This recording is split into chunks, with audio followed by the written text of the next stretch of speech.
어느 마을에 남편이 미울 때마다 나무에 못을 박던 여인이 있었습니다. 바람을 피우거나 외도할 때는 큰 못을 쾅쾅 소리를 나게 때려 박기도 했습니다. 술을 마시고 때리고 욕할 때도 여지없이 못은 하나씩 늘었습니다. 어느 날 아내가 남편을 불렀습니다. 그리고 말하기를, 여보, 여기 와서 이것 좀 보십시오.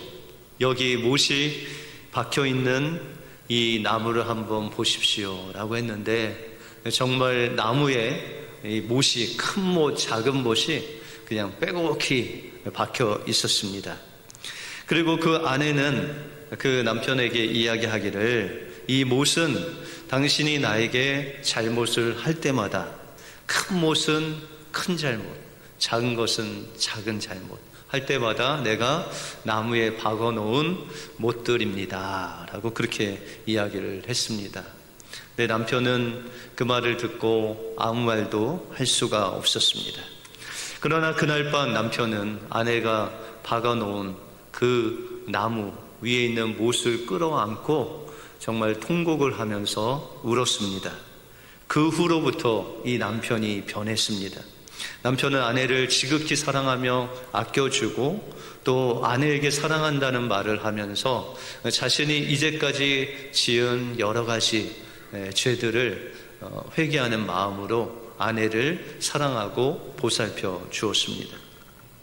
어느 날 아내가 남편을 불렀습니다. 여보, 이제는 끝났어요. 저는 당신의 달라진 그 변화된 모습이 시작됨부터 당신 나를 아끼고 사랑해 줄 때마다 못을 하나씩 빼기 시작했습니다.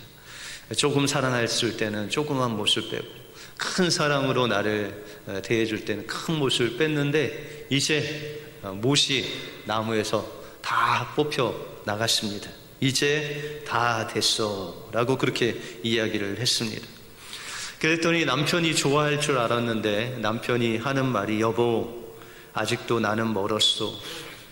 못은 없어졌지만 그러나 못자국은 남아있지 않소 라고 그렇게 이야기를 했습니다. 그때 아내가 남편을 껴안으면서 함께 울면서 고맙다는 고백을 했습니다. 우리는 때때로 하나님이 짝지어 주신 이 가정 안에서 서로 상처를 주고 상처를 받기도 합니다. 그런데 하나님께서 정말 행복한 가정을 이렇게 하면 이룬다라는 비결을 우리에게 알려주셨습니다. 그것은 남편은 아내를 사랑하고 아내는 남편을 순종하고, 이 두 가지만 하면 하나님께서 행복한 가정으로 만들어 주시겠다라고 약속을 하셨습니다.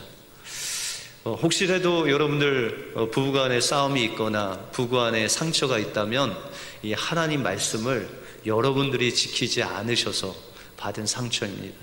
그래서 오늘부터라도 만약에 아내가 없거나 또한 남편이 없으면 형제라도 또 부모에게라도 정말 사랑하고 순종하심으로 하나님께서 주시는 그 행복한 가정을 이루시는 여러분들의 삶이 되시길 주님의 이름으로 축원드립니다.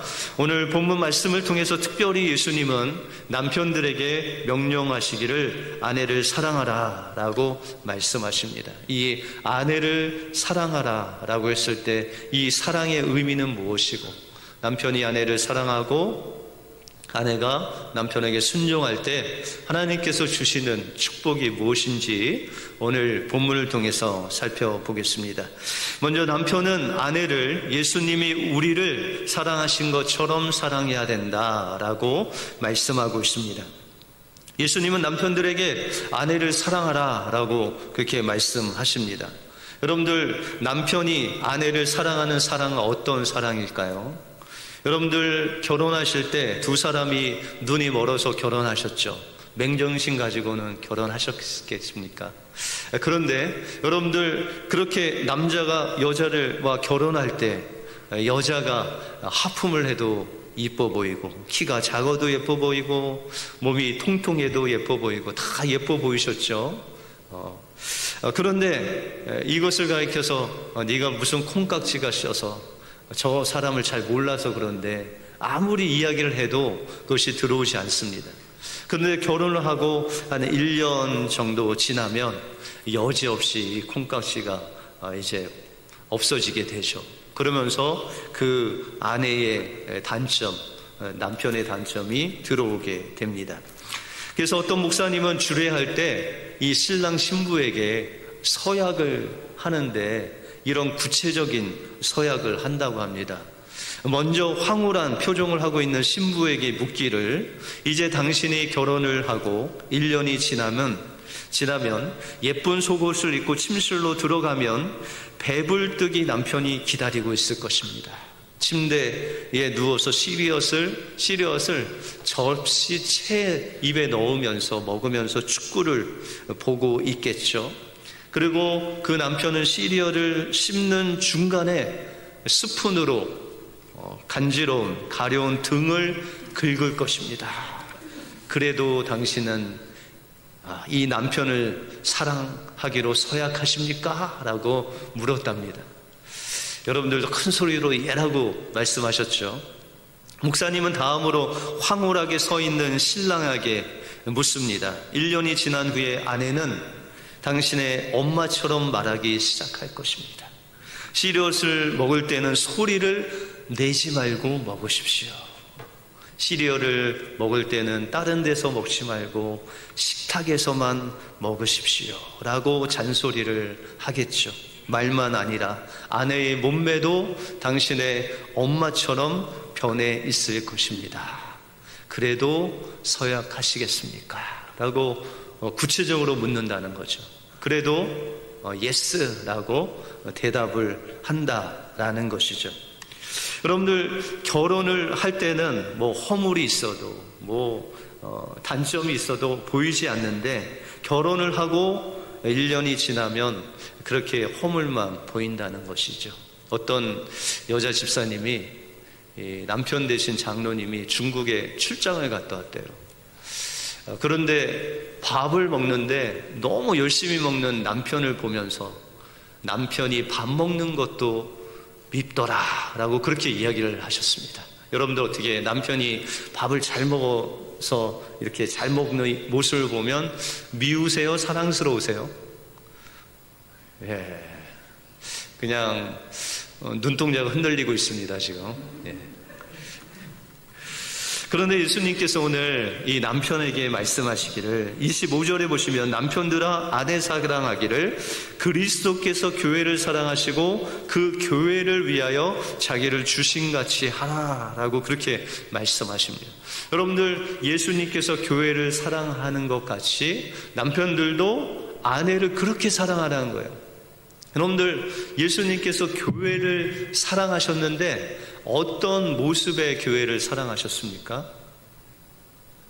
믿음 아주 좋고 하나님 말씀대로 순종하고 하나님의 그 말씀이라면 자신의 인생을 드리는 그런 교회의 모습으로 인해서 예수님이 십자가에 못 박히셨습니까? 그렇지 않으시죠? 오늘 26절에 보시면 이는 곧 물로 씻어 말씀으로 깨끗하게 하사 거룩하게 하시고 라고 말씀하고 있습니다. 교회의 모습이 더럽고 추하고 죄로 물든 우리의 모습이지만 주님께서 그것을 주님의 물과 피로 씻어서 거룩하게 하셨다. 그 때까지 그것과 같이 주님께서 교회를 사랑하셨다라고 그렇게 말씀하고 있다라는 것이죠. 그래서 27절에 보시면 자기 앞에 영광스러운 교회로 세우사 티나 주름 잡힌 것이나 이런 것들이 없이 거룩하고 흠이 없게 하시려고 예수님께서 그 십자가의 사랑을 교회에게 부어주셨다 라고 그렇게 말씀하고 있습니다. 예수님은 죄로 무너진 교회를 세우시고 죄로 인해서 티와 주름이 잡힌 교회에 거룩하고 흠없게 하시려고 자신의 생명을 바쳐서 교회를 구원하셨다라고 그렇게 말씀하고 있습니다. 여러분들, 우리가 결혼할 때 착각하는 게 있습니다. 진작 알았다면, 그런 생각도 드는데요. 여러분들 아내와 결혼할 때 뭐 얼굴이 예쁘고 학벌이 좋고 돈 많이 벌어오고 직장이 좋은, 다시 말해서 아내와 결혼하면 내 인생이 바뀌겠다라고 하고 결혼하셨죠? 어떻게 인생이 좀 바뀌셨습니까? 여러분들 남편하고 결혼하실 때도 인물 좋고 학벌 좋고 가진 거 많고 무엇인가 내 인생이 변할 것 같이 해서 결혼을 했는데 어떻게 여러분들의 인생이 좀 변하셨습니까? 우리는 1년이 채 못 가서 결혼을 후회하기도 하죠. 그래서 여러분들 또 주례하실 때 그런 말씀 하시지 않습니까? 뭐 비가 오나 눈이 오나 머리가 정말 이 검은 머리가 팥불이 되기까지 내가 이 아내를, 남편을 사랑하겠습니다. 사랑하시겠습니까? 뭐 이렇게 서약을 하게 하지 않습니까? 그래서 어떤 목사님이 그 서약을 또 구체적으로 이야기했다고 합니다. 당신은 아무개를 아내로 맞이하여 젊고 섹시할 때나 나이가 들어 몸매가 망가지고 머리가 희끗희끗해지고 주름이 생기고 파스 냄새가 나고 이빨이 빠져 먹을 것이 못 씹을 때도 언제나 서로 사랑하겠습니까? 이렇게 서약을 했대요. 여러분들 어떻게 좀 이빨도 많이 없어지시고 옆에 파스 냄새도 좀 나고 어떻게 사랑스러우십니까? 예. 그런데 여러분들 예수님께서 남편에게 요구하신 그 사랑은요, 우리가 상상하는 그 사랑보다 훨씬 큰 거예요. 예수님이 허물과 죄로 물든 교회를 사랑해 주신 것 같이 아내가 어떤 죄를 짓거나 허물이 있거나 큰 죄를 지어도 그 모든 죄를 용서해주고 감싸주고 사랑해주는 것, 이것이 남편에게 요구하신 사랑이다라고 말씀하고 있습니다. 여러분들의 딸이 어떻게 딸 친구에게 뭘 잘못해서 그 딸 친구가 다쳤어요. 그런데 그 딸 친구의 부모님이 막 달려와서 여러분들의 딸을 막 혼내는 거예요. 그 여러분들은 어떻게 하시겠습니까? 에이, 잘 됐다. 너 평소에 좀 혼내야 되는데 많이 혼나라. 이렇게 놔두십니까? 아니면 그냥 달려가서 그것을 막고, 내 딸인데 내 딸에게 말하지 말고 저한테 말씀하십시오. 내가 다 변상하겠습니다. 이렇게 이야기합니까? 예, 딸을 사랑함으로 딸이 어떠한 허물과 죄가 있다 할지라도 그것을 막고 다 그 대가를 그 아버지나 어머니가 받지 않습니까? 그럼 여러분들에게 묻겠습니다. 여러분들의 딸이 귀중합니까? 아내가 귀중합니까? 여기에 딸이 없으신 분들도 있으니까 아들이 먼저입니까? 아내가 먼저입니까? 예, 그 웃는 의미는 무엇입니까? 여러분들 그냥 주저하면 안 됩니다. 무조건 아내라고 그렇게 이야기를 하셔야 됩니다.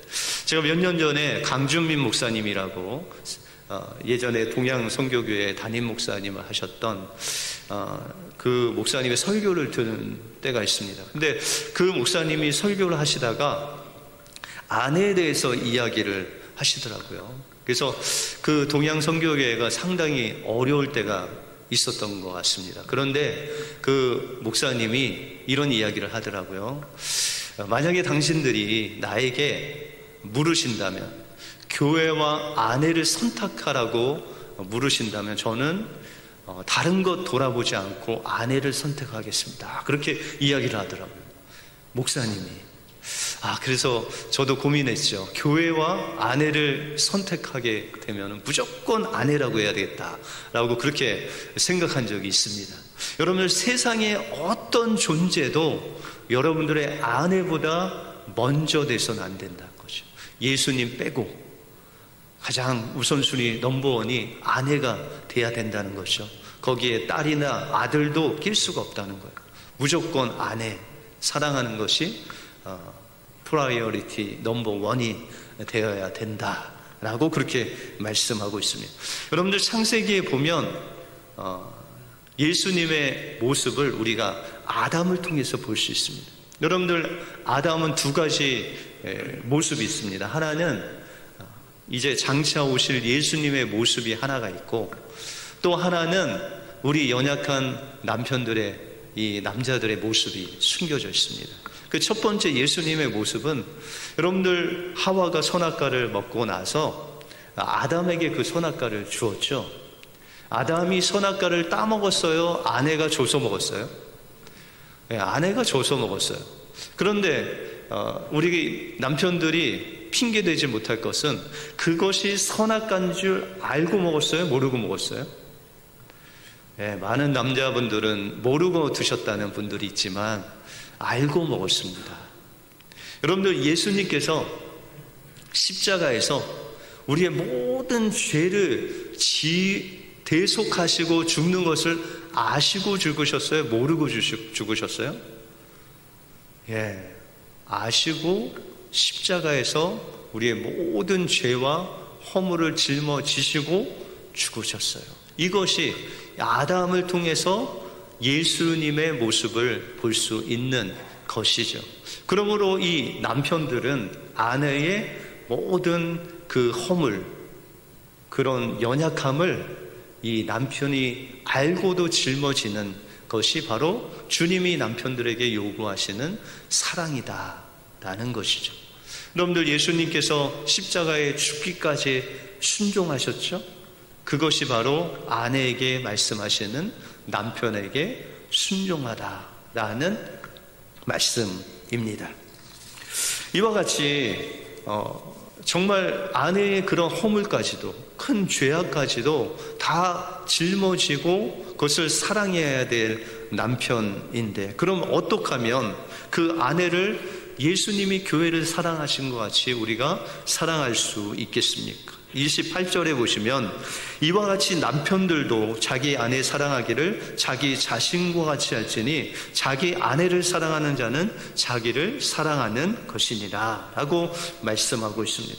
여러분들, 남편이 예수님께서 교회를 사랑하신 것 같이 아내를 사랑하기 위한 그 비결은 뭐냐면, 자기 아내가 나와 한 몸이 되었다라고 하시는 주님의 말씀을 믿는 것이죠.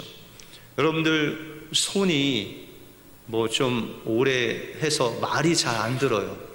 그러면 손을 그냥 잘라내십니까? 그렇지 않죠. 어떻게 하든지 그 손이 정상적으로 오기까지 물리치료도 받고 병원에도 가보고 그러면서 이 손을 보호하지 않습니까? 만약에 이 남편 되신 분이 거울을 딱 보니까 주름도 많고 뭐 코와 눈과 이 입이 별로 균형이 안 잡히고 해서 그 얼굴이 마음에 안 들어요. 그러면 어디 백화점 가서 이 얼굴 바꿔서 오세요? 그렇지 않죠. 어떻게 하든지 뭐 점을 빼든 뭐 어떻게 주름을 어떻게 이 피는 뭐 화장품을 바르든지 뭐 머리를 어떻게 잘 단장한다든지 염색을 한다든지 해서 어떻게든지 좀 좋게 보이려고 가꾸겠지 않습니까? 여러분들, 아내도 마찬가지라는 것이죠. 여러분들 몸과 같은 거예요. 뭐 아내가 좀 연약해졌다고 이렇게 바꿔오지 못하지 않습니까? 뭐 아내가 주름이 생기고 흰머리가 나고 뭐 이빨이 다 빠지고 틀니를 해도 내 몸이라고 생각하면 그것을 보호하고 아껴주고 세워주고 또 사랑해 주지 않습니까? 이것이 바로 하나님께서 우리 남편들에게 아내를 사랑하는 비결로 아내를 내 몸과 같이 생각하는 하나된 하나님의 그 말씀을 믿는 것입니다. 그래서 여러분들, 결혼하면은 이 남편이 아내 몰래 어떤 일을 하면 안 돼요. 뭐 좋은 일이라도 다 아내에게 이야기해야 돼요. 왜요? 한 몸이 되었기 때문에. 그리고 아내에게 상처를 주지 말아야 됩니다.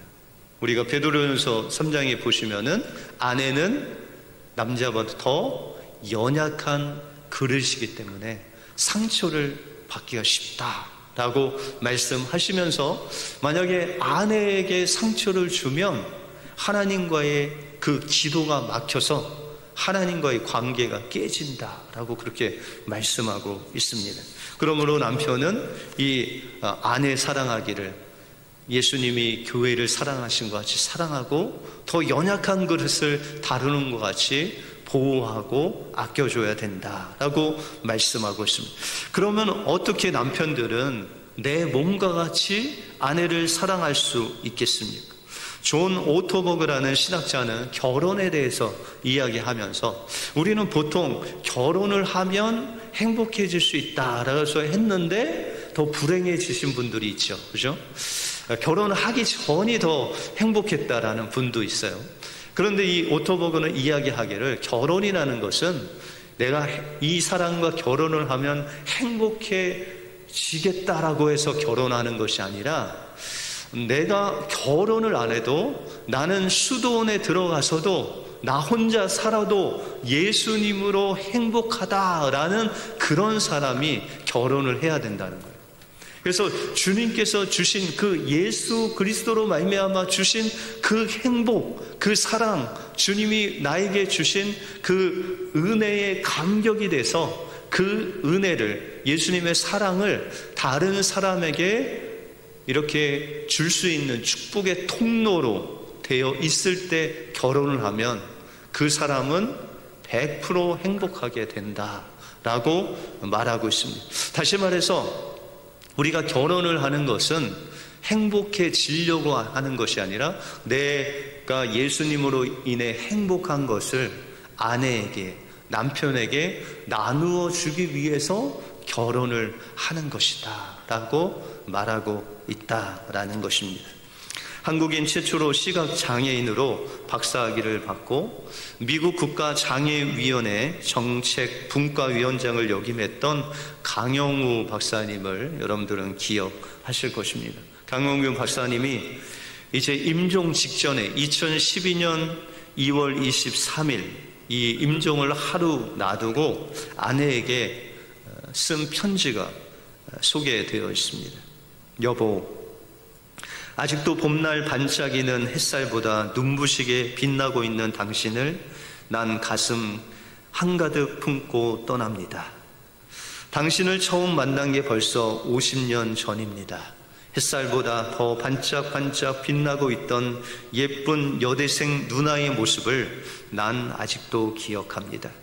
손을 번쩍 들어 나를 발에다 주겠다고 나섰던 당돌한 여대생, 당신은 하나님께서 나에게 보내주신 날개 없는 천사였습니다. 지난 40년간 늘 나를 위로해 주던 당신에게 난 오늘도 이렇게 위로를 받고 있습니다. 미안합니다. 더 오래 함께 해주지 못해서 미안합니다. 내가 떠난 후에 당신의 외로움과 슬픔을 함께 해주지 못할 것이라서 사랑합니다. 사랑합니다. 그리고 고마웠습니다. 강영우 박사의 삶을 위대하게 만든 분이 계셨죠. 그분은 예수님이셨고 또한 그 옆에서 그를 40평생을 뒷바라지해 주신 서근옥 여사가 있었기 때문입니다. 그는 앞을 보지 못하는 남편에게 40년 동안 50년 동안 눈이 되어 주었습니다. 예수님 안에서 하나가 되어 준 것입니다. 마지막 췌장암으로 투병하는 1개월밖에 살지 못하는 그 남편이 그 1개월 동안 행복하다고 고백하게 해준 분도 그의 아내 서근옥 여사였습니다. 도대체 그 서근옥 여사가 어떻게 그 남편을, 그 죽어가는 남편을 행복하게, 또 그 40년이라는 세월을 앞이 보지 못하면서도 행복하게 살 수 있도록 그렇게 옆에서 보조를 해 줄 수 있었겠습니까? 역시나 그 안에 예수님이 계셨기 때문입니다. 여러분들 예수님을 정말로 영접하셨습니까? 여러분들의 모든 죄를 짊어지신 예수님, 여러분들 대신해서 십자가에서 죽으신 예수님, 그리고 여러분들 안에 오신 주님, 여러분들 끝까지 기다려주시고 오래 참아주시고 끝까지 사랑하시는 그 주님이 여러분들 안에 정말로 계시다면 순종하지 못할 남편이 없고 사랑하지 않을 그 아내가 어디 있겠습니까? 그러므로 우리는 날마다 예수님을 바라보아야 됩니다. 그리고 예수님께서 우리에게 주신 그 십자가에서 생명 주시고 우리를 핏값 주고 사신 주님의 그 사랑, 주님의 그 은혜를 바로 옆에 있는 한 몸인 아내에게, 한 몸인 남편에게 그 은혜와 사랑을, 그 순종을 나누어 줄 때 주님이 약속하신 것 같이 우리가 하나 되어서 행복한 가정을 이룰 줄 믿습니다. 주님께서 명령하신 사랑하고 순종하심으로 주님이 주신 그 행복한 가정을 이루시는 여러분들의 삶이 되시길 주님의 이름으로 축원드립니다. 기도하겠습니다.